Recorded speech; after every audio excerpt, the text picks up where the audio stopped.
All right. Start off telling me a little bit about yourself. Well, I am a graduate from Norfolk State University. Of course, go Spartans. I received my degree in counseling and social work. I actually work in the field for about 10 years. I decided to take a break because it is overwhelming and you can become so attached to your clients that you forget about yourself. So I did leave the field and actually start doing QA and human resources. So I basically traded working with clients to then pick up working with adults. So that's basically what I do as far as professionally. Personally, I have been a writer since I was about 8. So I've written for a long time, since I won't disclose my age. But I've been writing for a very long time, and it's just been a passion and something my mother has given me to do. I don't have any children. I do have a dog, but she doesn't live with me. So it's just me. Talk a little bit about your book and what made you write it. Well, I had experienced a lot of things in my life that were detrimental, hurtful, and I was at a place where I felt like I needed to share my story. And that's basically where the title came from, Rewrite Your Story, because I felt like I kept making the same mistakes over and over again. So I met a lot of women who were going through the same things that I was going through, and I felt like, how selfish could I be to go through something and then not share it with someone else. So that's basically the initial reason why I started to write that particular book. Okay. Talk a little bit about what the book is about. Well, I like to tell everybody it's my tell-all. But basically I talk about college and a lot of the mistakes that I made in college, mistakes that I made after college, and I take you through a timeline of me making bad decisions, really, really bad decisions with people I allowed in my life. And my first chapter is actually called Loving Him More Than Me. And that's basically, I was putting somebody else ahead of myself. And I realized a lot of women do that. We put people ahead of our dreams, ahead of who we desire to be in life. So that's basically the gist of the book. You'll see me talk about money, how I was spending money I knew I didn't have, and everybody knows keeping up with the Joneses will have you broke. So that was something that I knew I struggled with, and I didn't want friends, family, and eventually when I have kids to go through those things that I went through. You mentioned that you have been writing since you were about 8. Tell us how you got into writing, where the journey started. When my mom realized that I kept a lot of things in, I was a child that I would blow up because I held things in, and not necessarily getting into fights, but I would have a emotional breakdown. And she realized that it was basically therapeutic to me. My mom being a teacher, and she recognized that I had a gift because I would write, and she basically said I was writing on a level that a middle school person was writing on. So she gave me my first journal, and I remember I still have journals from when I was in elementary school. And looking back at it now, I definitely was advanced. And it's something that kept me from exploding on people or not necessarily communicating well. So I would go to my journal first and I would communicate all of my thoughts and say, hey, well, maybe you made the mistake and you need to look at yourself first. So that's the reason why I initially started writing in a journal. Take me a little bit through your writing process as you were writing this book. Did you have any set rituals that you did? Do you have a set process of outlining or that type of thing?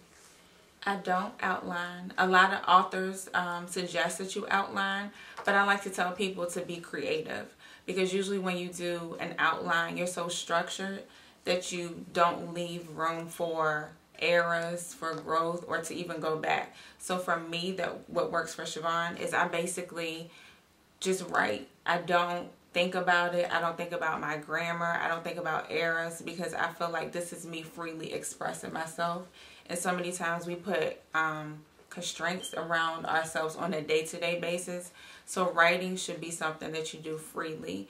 And if you just, when I was writing the book, to go back, when I was writing the book, basically, I just wrote like I was talking to a girlfriend, and I didn't hold back. I didn't necessarily have a set schedule. It was more when I felt like it, but I did always write in the afternoon because I'm not a morning person. So I know if I write in the morning, it's going to be 2 lines. So I would write in the evening. I tried to write every day, and if I didn't, I would try to make sure at least I wrote at least 5 times a week. So when you're doing your book, it's better to be consistent, because a lot of times you have to go back and read what you wrote and see if you're repeating yourself, because it's very easy as an author to repeat yourself because you're bringing up feelings or thoughts. So consistency is definitely key for anybody that's going to write, whether it's a book or if you're starting to be a blogger. Consistency is very important. In your book, you talked a lot about self-reflection and how you see yourself and reflecting on the things that are going on in your life. And you talked a lot about journaling, that being an important part of that. Why do you think that journaling and writing is such an important part of that process?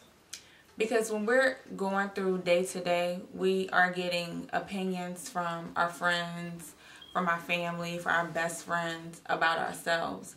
And we never take the time to really sit down with our own thoughts and say, hey, okay, what happened in my day? Let me process what's going on throughout my day. So that's where the self-reflection comes in. Because if I never sit down and say, what is going on and did I create this? I'm always going to be looking for somebody else's opinions about my life. So that's why it's important to, I say, always be truthful with yourself first. Because how am I going to receive help from somebody else if I can't even receive it from myself? Besides journaling, is there any other types of writing that you do? I'm a blogger. I blog about relationships, clothes, because I love clothes. And that's something I do on the side. And I also talk about just total relationships, not just dating, but how valuable our relationships are with each other and then with ourselves as well. Tell me a little bit why you decided to start your own publishing company. Because I want all my money. Oh, that was initially the reason, but then I looked at the bigger spectrum. I want to be able to help other people write books. And I know that it's very hard to get picked up by bigger publishing companies. So I realized after taking the class, because I did get educated first, because I tell everybody, if you're going to be in the publishing arena, don't go in naive. You need to be knowledgeable.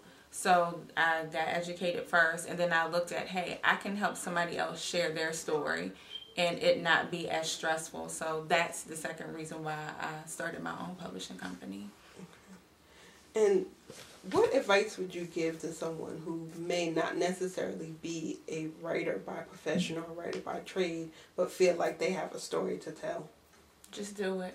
A lot of people put too much thought into, oh, because I didn't technically go to school for that, because I didn't go to school for it. I just had somebody who encouraged me.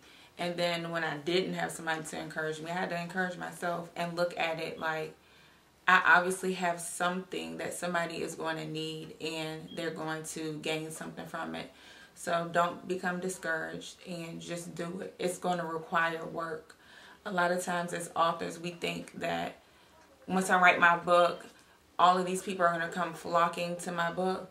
But after that, you still have to get out and promote it. And it's your baby. So just like a baby, you have to develop it. You have to nurture it. So it requires work. Okay. Any final thoughts that you would like to give? Any information on where people can find you that you want to share? Oh, they can visit my blog. It is called lovelabelsjoneses.wordpress.com. Or you can follow me on Twitter, and it's @LadySHIV. Thank you. You are welcome.